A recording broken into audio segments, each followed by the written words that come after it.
এটা মাথাভাঙা নদী। আমার শৈশবে আমার গ্রামের মানিকদিয়া গ্রাম থেকে কেশবনগরের যে নদী পার বলা যায় মাথাভাঙার, সেইখানে আসছি আমি অনেক বছর পর।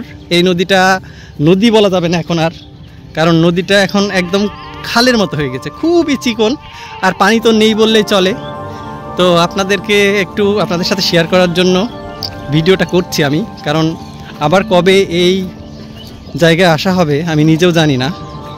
তো ভাবলাম যে স্মৃতিটাকে ধরে রাখার জন্য একটু ভিডিও করে নিই, এবং এই মাথাভাঙা মৃতপ্রায় মাথাভাঙা নদীটাকে একটু আমি ক্যাপচার করে রাখি মেমোরিতে, যার জন্য এইখানে অনেকগুলা জাল বেছানো আছে, সম্ভবত জেলেরা মাছ শিকার করার জন্য এগুলো করেছে।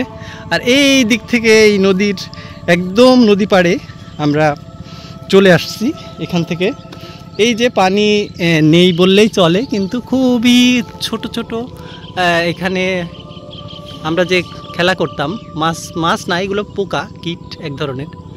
তো এই কীট দিয়ে এই যে এই বহমান নদীর স্রোতধারা নেই, বহমানও নেই, নদীর পানি খুবই কম, মনে হয় এখানে সম্ভবত হাঁটু পানির থেকে কিছুটা বেশি পানি হবে। আর এই তো নদী পাড়ের যেখানে পানি থাকতো আগে, সেখানে এখন পানি নেই, এখন এখানে সব আচট তৈরি হয়ে গেছে।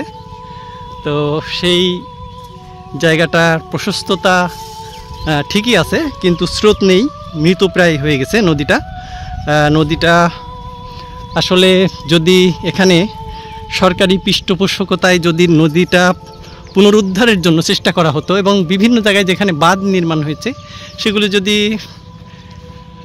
ঠিক করে এটা স্রোতটা চলমান করলে হয়তোবা এই নদীটাকে সংরক্ষণ করা যেতে পারে।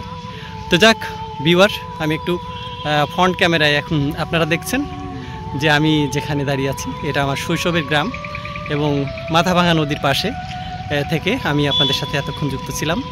আমি আমার হেলাল, সবাই ভালো থাকবেন, সুস্থ থাকবেন এবং আমার জন্য দোয়া করবেন।